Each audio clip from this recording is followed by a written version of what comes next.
class we spoke about the Tu B'Shvat. What month does Tu B'Shvat fall out on? I'll give you a hint. Tu B'Shvat. Shvat. Shvat. It falls out in Shvat. Now, according to what? January. Good. Around January, February time. According to our chart, what Jewish month comes after Shvat? Adar. Thank you, Shayna. Adar. So, what do we know about the month of Adar? Purim. Who is familiar with this holiday called Purim? Me. Everyone is. Of course, this holiday everyone's familiar with. You get smashed on Purim. Like, I know, there's a halacha you have to get drunk. It's like the only halacha I know in Judaism. Okay, so we have this holiday called Purim. It falls out in the month of Adar. Adar is actually the month where Moshe Rabbeinu, the leader of the Jewish nation, on the 7th of Adar, Moshe Rabbeinu was born, and he died on the 7th of Adar. He was born and died on the 7th of Adar. Yeah, we say the same thing about David HaMelech, right? He was born and died on Shavuot. So, on your birthday, Shavuot? On his birthday, yeah, okay. So, we'll speak about just the basics. There are 4 holidays. There are 4 mitzvot of the day. What are the mitzvot? One is? What? That's part of it. It's part of it. It's not one of the 4 mitzvot, meaning you don't have to get drunk on Purim. Many people don't. Many people do. There are 4 laws that are necessary on Purim. Tzedakah, right? Giving money to the poor. Read the Megillah. That's Rosh Hashanah. You're right though. Hearing the Megillah. Giving money to tzedakah, to poor people. Costumes is part of it, but not one of the 4 though. Again, not everyone dresses up. Having a seuda, having a meal. And giving mishloach manot, which literally means sending a package, right? So the law is to give 2 different blessings to one person. We end up giving 15 different blessings to 50 different people. Purim's wild, especially in Jerusalem. The city's drunk. The city is drunk. In town, that's where most people go. I wouldn't recommend town, but what? Not that's too crazy, but meaning it's a mitzvah to get drunk for the right reasons. If you're going to get drunk and end up being like wild and crazy, then you're not supposed to get drunk. But there's a certain beauty that comes from seeing people drunk. The whole point of getting drunk, which we'll speak about, is bringing out the inside, bringing out the internality. So if people are just like getting drunk and doing really stupid things, it's actually like a turnoff. And where do you recommend? We could speak about it after class, but there's meaning. I like Harno. Yeah, it's really anywhere you go. The truth is you'll feel it. Okay, so the 4 mitzvot of Purim, again, are you need to hear the Megillah, right? Woman included, because we were included in the miracle of Purim. Giving money to the poor, having a seuda, having a meal, and sending mishloach manot. The basic Purim story is this. First of all, it falls out on you will see in Jerusalem, actually, Purim is 2 different days in Jerusalem and outside Jerusalem. Do we know that? Okay, so what happened was, I'll tell you the days afterwards. Let's first say the story. The Beis Hamikdash was destroyed 50 years earlier, and the Jews were sent to live in Persia. They were dispersed around the earth, around the world, okay? And they were sent to live in Persia. And the Jews were living under a king called Achashverosh, who had control over 127 lands. And the Jews were living nicely and peacefully. And the second in command to Achashverosh was this man named Haman, right? That's when they hear the Megillah, everyone like bangs, okay? Haman, they bang because they want to like destroy his name. It's like saying Hitler, bang, bang, we don't want to hear his name, okay? So there was this man named Haman who was second in command. And before I even get to Haman, Achashverosh was having a feast. He had a feast for many, many, many, many days. And during that feast, he was speaking to all his guy friends, and he was saying how his wife, Vashti, Vashti, is the most beautiful woman in the world. And he invited Vashti to come. The Chazal tell us he asked her to come naked. She refused, right, to come to the party. As my children's book says, he asked Queen Vashti to come with her crown. No, I have pimples, she said with a frown. That's how the children's story goes, right? So he asked her to come, and she said no. And then he said, well, what should I do with a woman who doesn't listen to me? So they said, what do you do with a woman who doesn't listen to me? It only makes sense. You should kill her, right? So they killed her. And then he woke up the next morning after his drunkenness wore off, and he started singing a song that only came out about 10 years ago called Lonely I am so lonely, right? So he was mechavan. He understood that song right back then. And he said, I'm lonely. What should I do? He had a beauty pageant for all the women there. You were forced to come. There was this woman named Queen Esther, right, who was not queen yet. Her name was just Esther. Okay, she was the cousin and living with a man named Mordechai. Are we following so far? Yes? She's like, just shake your head, nod your head, it's the right thing to do. Okay. He asked, tell me to slow down. I ask all of you, if something's too fast, ask me to slow down, okay? And he asked, she was living with Mordechai, and she obviously didn't want to go. She was this Jewish nice woman. Why would she want to go to a beauty pageant for a non-Jewish king? But she was forced to go, and as luck will have it, as nature will have it, Achashverosh wanted her, and she was living in the palace, okay? Now back to Haman. Haman was the second in command. And everywhere he would go, people would bow down to him. Except for one man named Mordechai. Mordechai said, I am a Jew. How does the book go again? A Jew, I don't know. A Jew doesn't bow to anyone other than God, right? It is forbidden to bow to a human being. You bow only to HaKadosh Baruch Hu. You bow only to Hashem, right? Which is why when someone's praying, someone's standing up in the Amida prayer, you can't walk in front of them because they're praying to God. Which is why Muslims who they don't worship idols, they pray to the same God we do. You can't walk in front of a Muslim when they're praying either. Huh? They restart when you walk in front of them. Oh, really? I didn't know that. Okay, wow, that's hard. Okay. So everyone would bow down to Haman except for one man named Mordechai who said a Jew doesn't bow. Haman has what we call the Haman syndrome, which you can have the entire world bowing down to. Then you can be the president or the vice president of 127 lands.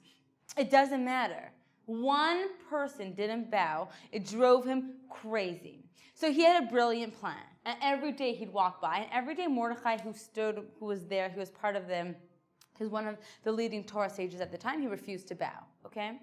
So Haman came up with this brilliant plan, and he said, Achashverosh, there's this nation, they're like this reckless nation, we kind of want to get rid of them, could we destroy them? He goes, sure, and he signed a document. The document said, on the 13th of Adar, right, all of the nations of the world can kill all of the Jews in the world, right, and the Jews cannot fight back, okay? He ordered basically a massacre, and Achashverosh agreed to it. Okay, I'm sorry I'm rushing, I'm trying to give you the general story, okay? So he agreed to it. Mordechai said, oh my gosh, something crazy is going on here. Backtrack. Should I say that's part of the story? Yes? Okay, fine. So backtrack. Mordechai, when Esther was living there, he used to go to the gate and speak to Esther through the gate. The king still didn't know that she was Jewish. He heard two guards talking, called Bigsan and Seresh. You don't have to remember their names. Plotting to kill the king. Mordechai heard them planning to kill the king, and he told Esther, I don't remember exactly who he told, go let the king know he's about to be assassinated. And he saved Achashverosh's life. One night, the king could not fall asleep, okay? Hamelech, we'll speak about Hamelech as God, really. But the king could not fall asleep. He asked one of his servants, bring me that book. You want to call it his diary. It's called Sefer HaZichronos, the book of remembrances. Bring me my diary. Maybe reading will help me fall asleep. And as he's reading it, he gets to a point in the story, it gets a point in his diary where this man named Mordechai saved his life. And he asked the guards, hey, did we ever repay him, right? And they said, no, you never repaid him for it. So all of a sudden, he hears this noise in the courtyard. He goes, who's there? And it was Haman, who's walking around. And he said, oh, Haman, you're here. I'm so happy you're here.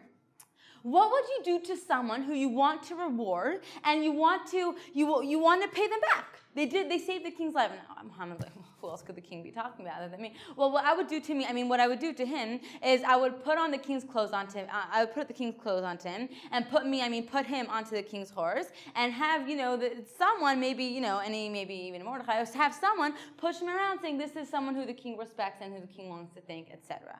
So the king says, great, go do that to Mordechai the Jew. He's like, but the king made an order. You can imagine how angry Haman was after having to do that. So Haman was really upset. He gets home, his wife, right? Okay, the wife had this bad advice, why don't you build some gallows, right? Build gallows, and that way you can hang Mordechai on them. He built these gallows, and then one day Esther comes to the king and says, King, I want to have a feast for you and Haman. Can you come? Okay, it was a big deal. The queen cannot just come to a king without being commanded or invited to. She risks her life. Achashverosh says, you want to have a feast? Sure, whatever you want. And him and Haman's so excited. A feast, just me, the king and his wife.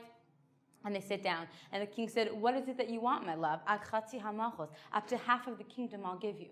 And she says, my king, the only desire that I have is to have another feast with you and Haman. He goes, okay, if that's your wish is my command. And they have another feast the next day. And at this feast, Esther, the king says, what is it that you want, my love? And she says, there's someone that's trying to kill me and my people. And he said, someone's trying to kill you and your people? Who is this person? He says, him, Haman. And Haman's face drops. He did not know that the king's wife was Jewish. And Achashverosh is so upset, he gets up and he goes for a walk in the courtyard. And as destiny will have it, Haman is sitting, if we had 5 years, we could speak about this story. This is rushing through it. There's like depth behind it. It's like seems like a kid's story, but there's it's infinite depth to it. But as destiny will have it, Haman is sitting there and be like, Esther, I didn't know you were Jewish. I never would have done that. I never meant to hurt you. I never would have killed you. And he falls onto her lap as he's pleading with her to please tell the king I'm sorry. And Achashverosh walks in and he says, not only are you trying to kill my wife, you're trying to be with her and sleep with her in my own palace. And then someone says, ooh, you want to get rid of Haman? There's actually gallows he built for Mordechai the Jew. Why not hang him on those gallows, okay? And another document got sent out saying all the Jews of Persia and of the world can fight back. And the Jews fasted on the third, and then Haman and his 10 sons were hanged on the gallows. Okay, that's the end of the Purim story. The Jews fought back and they survived. The 13th of Adar till today is the fast day. Okay, we fast in commemorating the fact that we went out to war the next day, knowing it's all from Hashem. Okay, we fast. The 13th is the fast day. The 14th of Adar is Purim. However, and this is the fun part about living in Israel or in Jerusalem, the 15th of Adar is Purim in Jerusalem. Purim part 2, okay? Some people are very makbid. Some people are very, very religious, and they want to keep 2 Purims. So they travel outside on the 14th and inside on the 15th. Do we know why on the 15th it's Purim? Because during the time when they were fighting back, they asked, because Jerusalem they asked the people in Persia, which was a walled city, can we have 1 extra day to fight, okay? And so they said they were granted 1 extra day to fight. So they fought on the 14th and on the 15th. But outside Persia, they fought only on the 14th. So we had an extra day. So now we celebrate in Jerusalem on the 15th. However, you feel Purim everywhere. People basically keep 2 days Purim. Again, 2 days a day? Yeah. Okay, so basically, a couple rabbis here said the difference between Judaism and other religions is that we don't get rid of things, we kind of elevate things. But isn't that what a fast is? To take away material things. So isn't that just because the rabbi said that Judaism, why it's different from other religions, is that we don't do abstinence, we don't No, it's a great question. You're saying if Judaism is the opposite of the 2 other main religions in the world, which believe in abstinence and celibacy and asceticism, why do we have fast days? Great question. Let me ask you a question, because that's what Jews do. When you ask a question, you respond with a question. How many fast days are there? How many fast days are there? 9. Close. -3. 6. Oh, you passed your SATs. I'm sure you passed your SATs. There's 6 fast days on the Jewish. There's no such thing as a fail. That's so nice. It's true. So there's 6 fast days on the Jewish calendar, 2 of which are halachically mandatory from the Torah, which are what? Did we discuss fast days here? If you had to take a guess, which are the 2 main fast days? Yom Kippur and Tisha B'Av, thank you, and Tisha B'Av, when both the temples were destroyed. So when we discuss fast days, we'll get there more. However, the rabbi who said that is completely right. We don't believe in abstinence. However, there are certain days, Yom Kippur is 1 day a year, where we are totally removing ourselves from the physical world. What's interesting in the Megillah, it's a weird story, right? Even as I was saying it, I kind of had these feelings. This is a wild, fairy tale, like, I don't know, kind of kid story.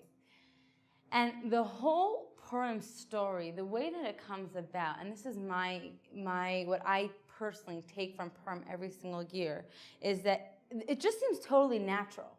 I mean, okay, so this guy was angry at the king, and the king said this, and then it's not like there were miracles that took place, like you said. They were fighting back. It's not like the war was stopped. The Jews had to fight back. Esther, it wasn't like Esther was redeemed afterwards. Esther still stayed married to Achashverosh for the rest of her life. It's really sad. Esther still stayed married to Achashverosh. So why wouldn't she stay married? Yeah. Right? No, I'm saying it's not a happy ending though for Esther. Because she was a Jew married to a non-Jewish king. Oh. Yeah, she didn't want. No. Riches and gold weren't her thing. Was she mistreated because when he found out she was Jewish? No, but she was not. Meaning, to be married to a king definitely at that time means you're at his will. Her life was at risk when she went to his chair to ask, "Can I have a meeting with you?" So, meaning it wasn't a lovey-dovey relationship between the two of them. Anyways, she was a Jewish woman, a religious Orthodox woman who was forced to be with physically and practically living together for the rest of her life with someone else who she didn't want to be married to. So what's interesting about the whole story, this is what I take from it, is that Hashem's name isn't mentioned once in the entire book. All the other books of Ketuvim, all the other writings, Hashem's all over. Tehillim, Hashem is all over. The story of Eov, where all the tragedies happened to this man, Hashem's name is written all over. God's name is not written once in the entire Megillah, yes. Maybe it shows your free will, your godly free will can affect the future, can affect your destiny. What do you mean by that? What does that have to do? For example, Mordechai tells he couldn't have told the king or Esther to tell the king that these two men are trying to kill him, but he used his free will to tell Esther to tell the king that this and this happened. Mm-hmm. So that led the king to say, okay, Jews are not that bad. Mordechai the Jew is saving my life. Mm-hmm. And then that led Esther to ask him for the favor. So why would God's name not be mentioned? Because it's all hidden miracles. Yes. And all the other ones are open miracles. Yes. What's the point of hidden miracles? That's what I'm asking. Why do we have hidden miracles? Show appreciation. Show appreciation. What else? Take a guess and a guess. Common sense, there you go. Use common sense.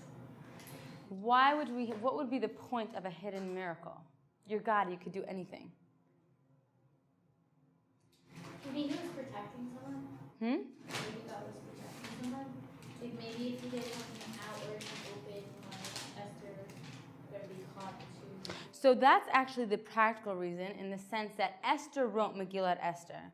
And so some people say that Hashem's name isn't mentioned because she couldn't have sent out this scroll, this letter to the entire world if God's name was mentioned all over it. However, what's interesting is right after, what's the month the Jewish month right after Adar? Nisan, right? Nisan literally means nes, miracles, right? Nisan is the month, which we're going to be speaking about right after this class, is the month of only miracles, of the 10 plagues in Egypt, of the splitting of the sea, of man coming from heaven.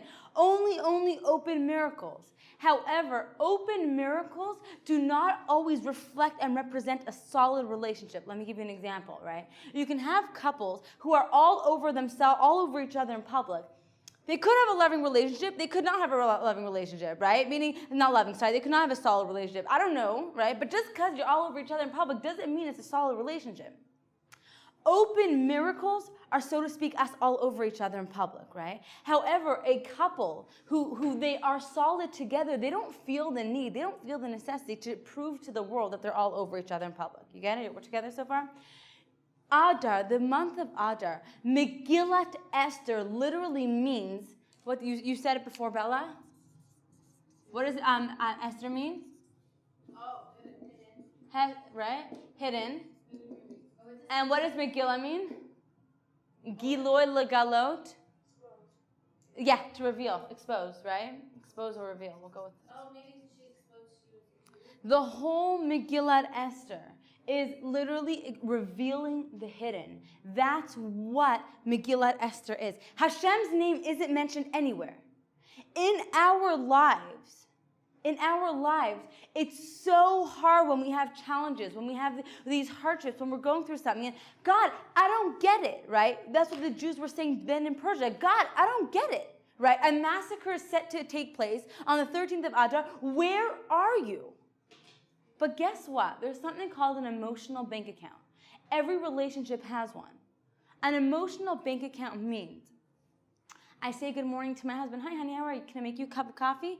I just put $3 into our emotional bank account, okay? And then he buys me flowers or says something nice. He put $5 into my emotional bank account. It's a very simple example, okay? And then let's say we go through a hard time. We go through a challenging time. If there's enough, and this applies to any relationship in life, if there's enough cash inside the bank account for a withdrawal, hardships mean a withdrawal from the bank account, then you're okay. However, if there's not enough cash, if we do not have this loving relationship beforehand, then when you go through a hardship, you're in minus. You're in the negative in your bank account. Every relationship needs an emotional bank account. Is that clear? Right? So with God, we had an emotional bank account. We experience God. In our lives now, we need to build that relationship with each other and with God. Right? Why? Because during the hard times, what are you withdrawing on? Comes Purim. Nothing made sense. It was all darkness. It was choshech. It was dark. It was light. God, where are you? So either we'll fall apart and break, say, see, I knew it. He never existed all along. Or else we have that relationship to fall back on. On Purim, in a solid relationship, you know who to turn to. The example is, let's say a woman receives a dozen roses in the middle of the week, no signature on them. Who's the first person she calls? Her husband, right? Isn't that nice? You call your husband, honey, thank you, sent me roses. He was like, wait, I didn't send you anything. Right, so what happens why wouldn't she call her husband? Because she thinks like he wouldn't do that type of thing. So who else would be sending it to her? Mistress. Her mistress or her mother-in-law? Who said her mother-in-law? Who just said that? Thanks for being the greatest daughter-in-law. So, did you say that? That's really sweet. No, that is really sweet. Amen. We should all have mother-in-laws who get us flowers. That's really nice. And you should be blessed with the mother-in-law who gets you flowers. If she's having affairs, if she's cheating, then the last thing she's going to do is call her husband and say, thank you so much for the roses, because she doesn't know who gave them to her. Maybe it was her boyfriend, maybe it was her husband. On Purim, we got handed a bouquet of roses, right? No name. We're just like thrown into this crazy turmoil, hardship that's going on. And all of a sudden, who's giving this to us? But we had that bank account with Hashem. We had that relationship with Hashem, and we were able to withdraw on that. We were given roses, and we knew who to call, right? Adar is the month of hidden relationship, but the solid, grounded relationship. And when you are able to see God during the hard times, when you are able to know when it's Purim, and during Purim, when the hardship is happening, when this crazy challenge I just don't think I can get through is going on, you say, HaKadosh Baruch Hu, I know this is from you. You will be Zocha. We have a Nisan right afterwards. You have a Nisan. Nisan is the month of Passover, the month of Nisan, right? You're able to have this month of open and revealed and amazing miracles, right? Adar, this is how you spell Adar. Adar also means, what does Aleph mean? One, right? Aleph is, let me read Hebrew also. Like Aleph always represents God, right? Aleph, Dar. Dar means dwells or lives. How do you say apartment in Hebrew? Adira, an apartment, right? Adar is Aleph, Dar, God lives. Dar means to live, to dwell, right? That's Adar. Even though I don't see it, Hashem's name is everywhere in the entire Megillah, right? Aleph, it stands for Ani, I. Daled represents Hashem. And Resh is Rofecha, your healer. I am God, your healer. Daled could be used as, it's interchangeable with a Yod, which can be used for God, and a Hey, which can be used for God. However, Dalet is not the normal letter used for God, right? You usually see a Hey. That's how people, yes? Okay, right. The month of Adar is a month of Hashem. Where are you? I don't see it. But He's all over. He's all over. Why are we getting drunk on Purim? Why are we getting drunk on Purim? Who knows? To expose our inner self. To reveal the hidden. To reveal the hidden within ourselves. Okay, expand. Let's hear. Yes. Shoshana. Supposed to not know the difference between Mordechai and Haman. Yes, that's what it says. The Talmud tells us you should drink until you do not know the difference between blessed is Haman and cursed is Mordechai. Chana, say that a bit louder. Why? Right? Why? That's what you're supposed to. That's how the song goes. Ada lo yada, ada lo yada. Right? Until I don't know. You're supposed to drink until. Again, you're only drinking if. Speak to your local Orthodox rabbis when, if, woman, you want to drink. Okay. Speak to your local Orthodox rabbi. But what is with this whole drinking thing? Why are we drinking until we don't know the difference between cursed is Haman, is it Mordechai, and blessed is Haman? What does it have to do with drinking? Any ideas, thoughts? Because whenever Mordechai was on the horse, he didn't know the difference. Oh, his daughter didn't know the difference between her father and Mordechai, so she done poop on her. She did. That's part of the story also. Do we know that part of the story? No? And then committed suicide. What? Yes, exactly. That's a totally different class. But what Bella said is correct. When Haman was dragging Mordechai on the horse, Haman's daughter looked out the window and she saw a man dragging someone on a horse, saying like, this is someone who the king loves, etc. And that, who could it possibly be? It must be Mordechai is dragging my father around. So she took what we call the chamber pot, okay? It's where you go to relieve yourself. And she poured it down. And, The filth bucket. That's what we call it. The fill bucket? The filth bucket? Wow. That's very sophisticated. In America and Canada, we call it other things.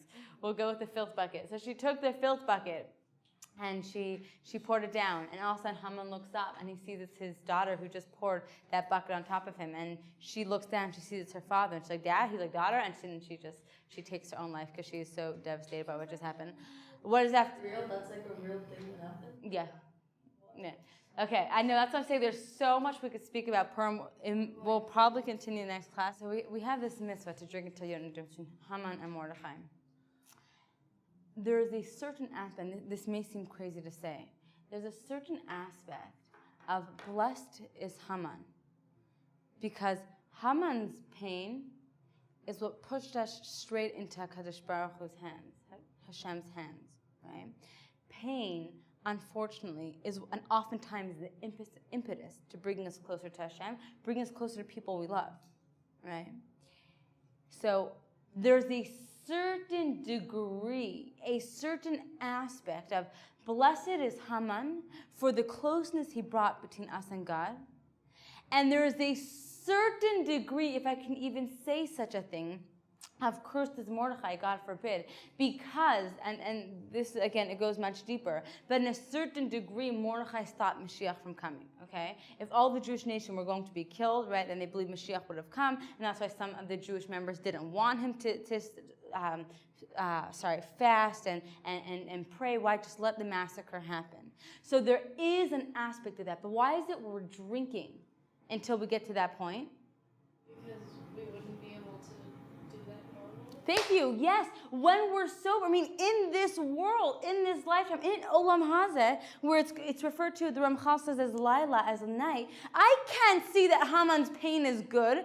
I can't see what's happening in my life, my parents getting divorced, this person dying, me, whatever, working so hard and not seeing any results from that. I can't see that that's good. However, only when, and it's one day a year, relax, right? But only when I'm able to lift myself out of this physical body, only when I'm able to see a little bit higher can I see, that was good, right? That was good. That's why only when you're drunk can we see, oh, blessed is Haman, cursed is Mordechai. Thank you, Chana. Okay, there's one more point I want to say, and we'll finish with this, which is, have you heard of Misha Nichnas Adar Marbim B'Simcha? Yes? Okay, it means, it says Knisa. Knisa means an entrance, right? So Misha Nichnas, whoever enters. Misha Nichnas Adar Marbim should increase. like harbe is a lot, marbim b'simcha, and happiness. Misha, right, your class is called Simcha and something with Rabbi Altman. Simcha means happiness, right? Misha nichnas Adar marbim b'simcha. Whoever enters the month of Adar should increase in happiness. And the obvious question is, how can you command me to be happy? You can't command an emotion. And on one foot, it means Misha nichnas Adar. Whoever enters the month of Adar, knowing the secret of Adar, marbim b'simcha, you'll increase in happiness. What's the secret of Adar? I know we rushed this class a little bit, I'm sorry. What's the secret of Adar? It's emunah. In one word, it's emunah. Faith based on knowledge, right? The Jewish concept of faith and the Christian concept of faith is very different, right? It's not blind faith. It's faith based on knowledge, based on information. Misha nichnas Adar. Whoever enters the month of Adar, knowing the secret of what is Adar. Adar is, there's an entire Megillah. God's name is not mentioned once. You have an entire life. You have an entire narrative of your personal life story. And being able to see, even though Hashem's name isn't here one time, I see He's all over the place, right? And if we had time, we'd speak about so many stories, right? Of just incredible, how'd that happen, right? There's nothing natural about nature. Right? People say, oh, it's natural. Look at nature. Is there anything natural about that happening? And being able to see, well, what's behind that? Being able to recognize and internalize emunah, having a deeper understanding and deeper connection during the hard time, during the hardship, you will automatically be happier. So Misha Nichnas Adar, I know that there's a bigger picture. I know that this darkness is going to end. I know there's light after this. You will naturally increase in simcha. Why? Because you're not alone. Because there's a bigger picture and because there's someone in charge of this. There's someone who sees all of this that's going on, and there's a master plan to this. So that being said, we should all be able to take Adar and Purim and be able to internalize the fact that, okay, not every day can I see the goodness in this, right? However, when I'm drunk, I'm able to see a bit above just my physicality and see there's a bigger picture here. And being able to see beyond the darkness and recognize there's a bigger picture here, right? We should be able to do that on Purim and let that penetrate and seep into our entire year, and it's a different existence. I'll end here and I'll take your questions. I don't want to keep people.